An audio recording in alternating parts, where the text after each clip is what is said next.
A realidade sobre o Kamui. Não é muito difícil achar o Kamui um jutsu poderoso. Vimos que com o Sharingan, o usuário pode sair copiando as técnicas de todo mundo, que é o motivo do Kakashi ter mais de 1000 jutsus. Mas certos usuários do Sharingan acabam tendo técnicas tão poderosas que acabam não precisando ter uma grande quantidade de técnicas, que é o caso do Obito com o Kamui. Ele se tornava praticamente intocável, impedindo qualquer tipo de ataque que ia em direção a ele. Ou será que não? Fica aqui comigo que hoje eu vou te mostrar tudo sobre o Kamui. Quando despertado, o Mangekyo Sharingan presenteia ao seu portador novas técnicas e únicas, sendo de semelhante aos outros apenas o Susanoo. Obito obteve o Kamui, que dá a ele a capacidade de transferir as coisas para outra dimensão. O olho esquerdo consegue transferir objetos distantes para a dimensão do Kamui. O olho direito faz o mesmo, só que em curto alcance. Mas além disso, o olho direito pode tornar o portador intangível ao transferir de forma inconsciente a parte que seria atingida para outra dimensão. Como assim inconscientemente?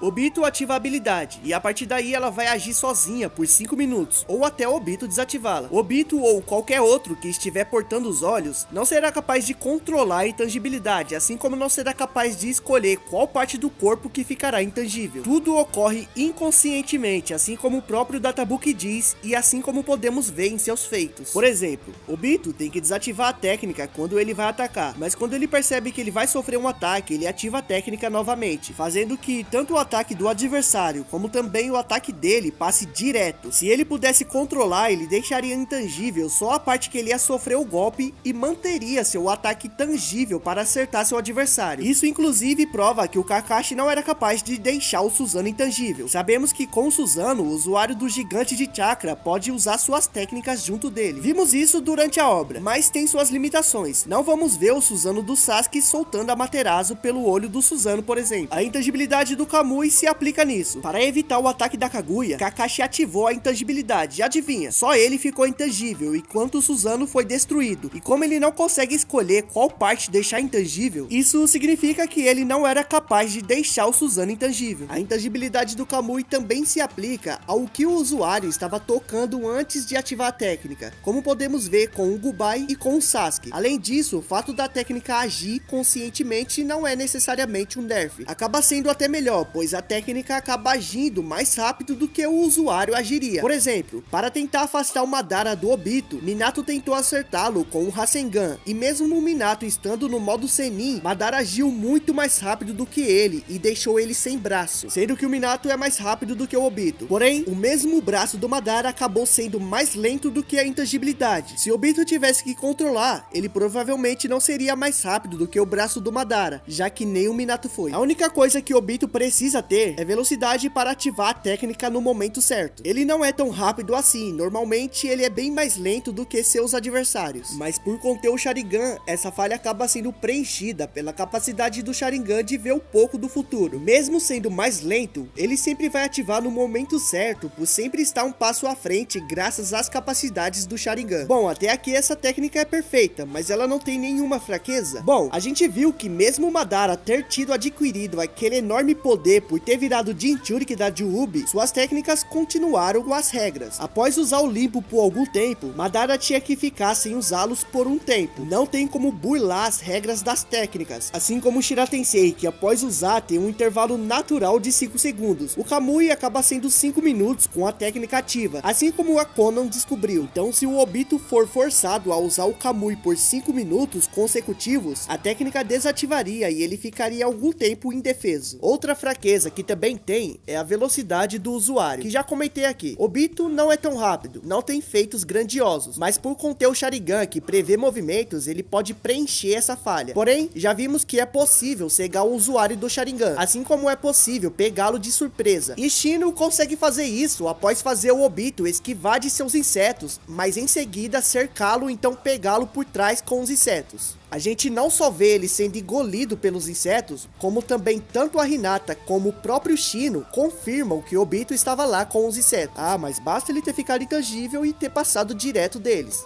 Não. Lembram que o usuário do Kamui não escolhe qual parte do corpo irá ficar intangível? E também que, assim que algo entra em contato com ele antes da técnica ser ativa, esse objeto ou ser não passará mais por ele, mas sim será reconhecido como parte dele, assim como foi com o Bubai e com o Sasuke. E como a Hinata e o Shino confirmam, os insetos já estavam grudados nele, então não surtiria efeitos neles. Mas mesmo assim, Obito surgiu em outro lugar. O que era isso? Conhecemos todas as capacidades do Kamui, mas isso não batia com elas. Ele até pode sair de um ponto A e aparecer em um ponto B, mas isso levando todo o seu corpo para a dimensão do Kamui, criando uma espiral. Algo que não aconteceu, pois além dele ter surgido em outro lugar super rápido, ainda não teve o espiral. Estávamos presenciando o Izanagi. Sim, a primeira vez que Obito usou Izanagi e você nem percebeu. Aquilo não batia com as capacidades do Kamui, e também não era Shushin, como eles mesmos falaram. Só podia ser o Izanagi, algo que cega o usuário após usar, mas por ter um estoque de Sharingan, Obito sempre transplantava outro olho para usar em momentos que precisasse. Como o próprio databook diz, esses insetos comem o chakra da vítima super rápido, até tirar a vida da vítima. E curiosamente o databook usa esse momento para ilustrar essa capacidade. Mas por que o Obito não ativou o Kamui antes? Só vejo duas opções. Ou os insetos realmente pegaram ele de surpresa, ou ele não podia usar o Kamui naquele momento. Lembra que eu falei da regra de tempo dos jutsus? Aquela luta não foi inteiramente mostrada para nós, e isso pode significar que o Obito deixou a técnica ativada durante 5 minutos. Aliás, ele ficou segurando eles o tempo todo em que ocorreu Sasuke versus Itachi. Então, por ter usado a técnica por 5 minutos, depois ele teve que ficar um tempo sem poder usar. Digo isso, pois no primeiro ataque do Shino, ao invés de só ficar intangível para os insetos, assim como ele ficou para o ataque de Rasengan do Naruto e para o ataque de Chidori do Sasuke, Obito simplesmente desviou. E isso até assustou o Naruto, que diz: o quê? Ele apenas esquivou? Percebendo o comportamento diferente. E aproveitando que falei do momento do Rasengan e do Chidori, vamos para a terceira e última fraqueza do Kamui. A intangibilidade do Kamui só irá funcionar contra ataques corpóreos, ataques com durabilidade. Isso significa que o Kamui não seria uma boa defesa contra genjutsus ou ataques que não contêm durabilidade, como o próprio fogo. Como podemos ver, Obito continuou sendo influenciado pela gravidade da Terra após ativar a técnica contra Konan. Já vi até gente dizendo que ele ficou intangível contra o ataque do subordinado do Danzou, mas na verdade Obito adentrou o solo antes do subordinado do Danzou usar sua habilidade. A prova disso é que o subordinado do Danzou não terminou de falar o nome da técnica. Obito agiu antes dele completar. Ah, mas e o Rasengan do Naruto e o Chidori do Sasuke? Apesar de ser Raiton e o outro ser puro chakra, eles contêm durabilidade. Pois é, em Naruto é possível atribuir durabilidade em elementos e energia. O Susanoo é basicamente isso. Até mesmo a sombra é possível torná-la física. O intuito do Rasengan é causar um enorme dano físico, portanto não faz sentido manter aquela energia intangível. Depois de comprimido, o chakra é liberado à sua maior densidade. Mesma coisa em relação ao Chidori. Sasuke pode criar até mesmo uma espada longa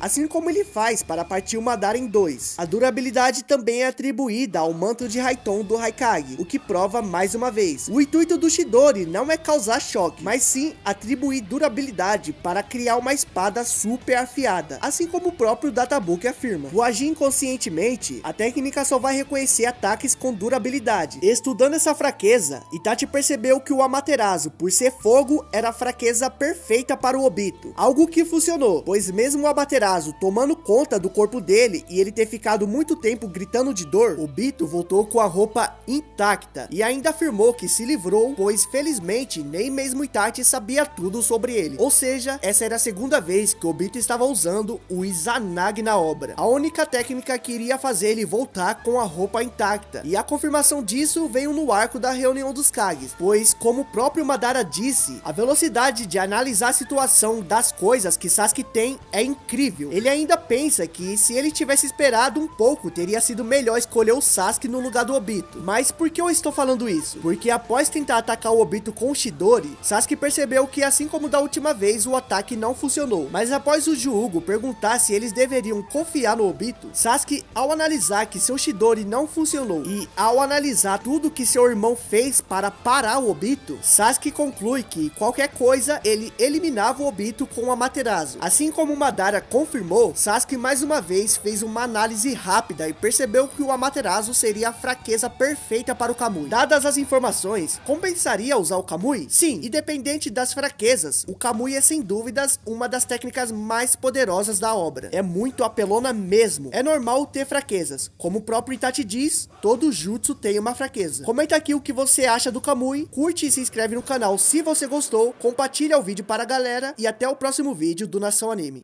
Se inscreve no canal Nação Anime e curta os nossos vídeos.